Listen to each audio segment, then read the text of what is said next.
Happy New Year and welcome back to SC4Crochet. This video will be about the Belted Smock Sweater.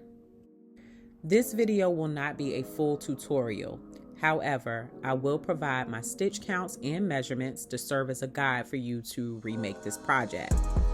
I will also give you some suggestions for other sizes and some ideas for how you can customize this project. This project was inspired by this sweater tutorial I found on YouTube. This video is in another language, but it does have enough English subtitles to follow it. I'll leave a link to the video in the description box. The reason why I'm not doing a full tutorial here is because I want to give proper credit where it's due. What I intend to do here is just to provide a supplement to the original video. Since I modified the pattern, I'm just going to walk you through my version. So shout out to all of the crochet creators out there. This is a method I often use to stay inspired. Following their tutorial can introduce you to new crochet techniques and also help you to learn more about garment construction.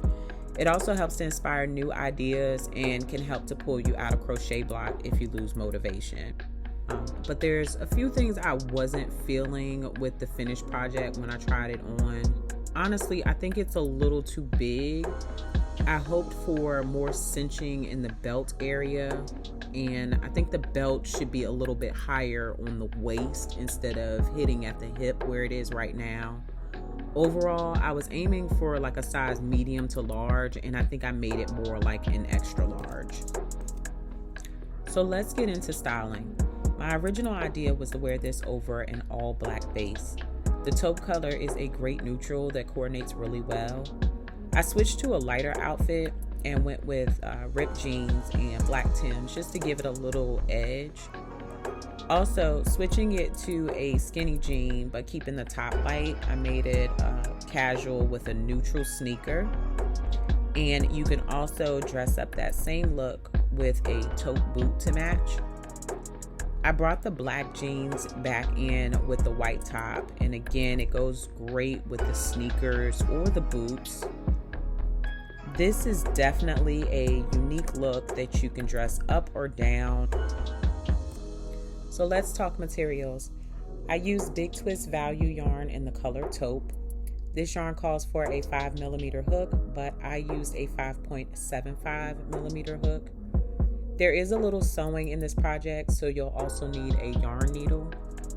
My finished project weighed about 19.5 ounces. I wasn't certain exactly how many skeins I used, but based on the 6-ounce weight of a full skein, I believe I used about 4 skeins total.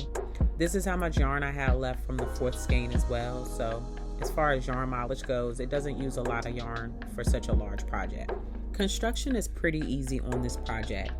The main stitch used is the back loop half double crochet, and the bulk of the pattern is making 2 panels that are basically large rectangles. My starting row is 100 foundation half double crochets. When I turn my work, all the rest of the rows are in the back loop.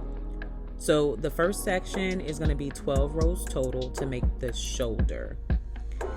At row 13, I extend this row by adding 26 foundation half double crochet stitches to the end in order to make the turtleneck. Now in the original video, she uses fewer stitches to make it a mock neck, so that is an alternative you can try.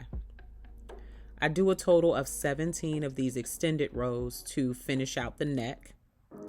At this point, I do cut the yarn and reconnect it back at our 100 stitch mark. This is going to be to finish the other shoulder.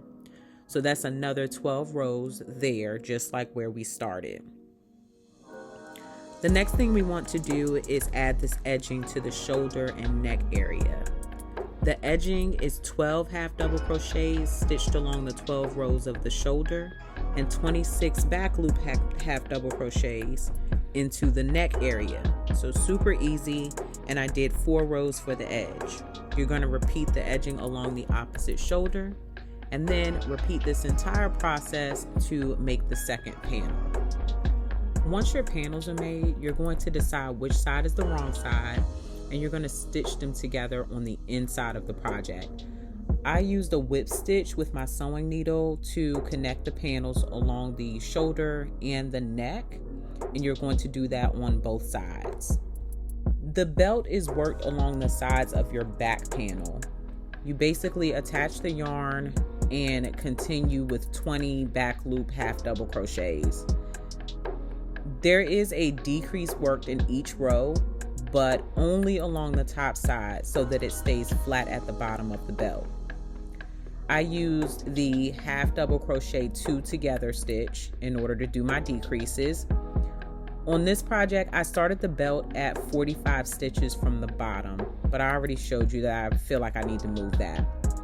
Now you will repeat the belt on the other side, but it's going to be in reverse direction, so just make sure you decrease at the top.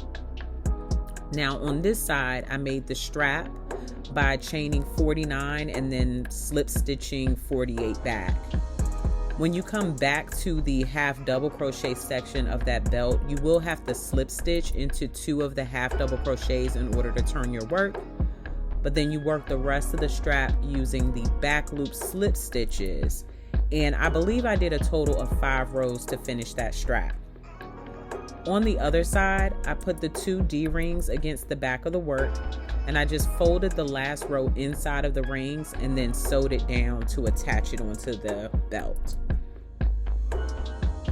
So I wanted to show you my measurements as well. My unstretched panels measured 20 inches across, so this is with no stretching, no pulling. Now from the bottom up to the shoulder, this is where I did my 100 half double crochets. This measures about 36 inches.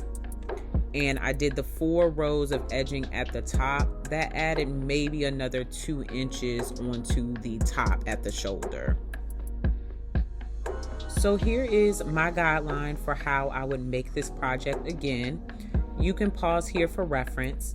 I use my extra large version as a starting point, and you can see that I reduced the row counts in the shoulder and neck area for the smaller versions. I also shortened the edging sections, and I moved the belt placement as well. I'm happy with the length, so I would keep the 100 starting stitches. This is just a preference based on the height of the person wearing it. The belt on this project can be customized in several ways as well. You can skip the hardware and make straps on both sides to make a robe style version. There's also many other belt buckle styles that would eliminate the strap altogether. Decorative buckles can upgrade the look. And you can order buckles online, but my local craft store also had many options in stock. So that's it. Sometimes projects don't come out exactly how you plan, but it doesn't have to be a complete fail. My plan from here is to sell this item in my Etsy shop as a size extra large, but I'm also going to remake it in a smaller version for myself. In addition, this project has inspired a remix, so stay tuned. I'll be back soon with a full tutorial on an original version. And I really hope you enjoyed this sneak peek into my creative process. I hope this helps you to continue crocheting and creating. Make sure you like this video, subscribe, and hit that notification bell so you don't miss my new videos. And thanks again for watching.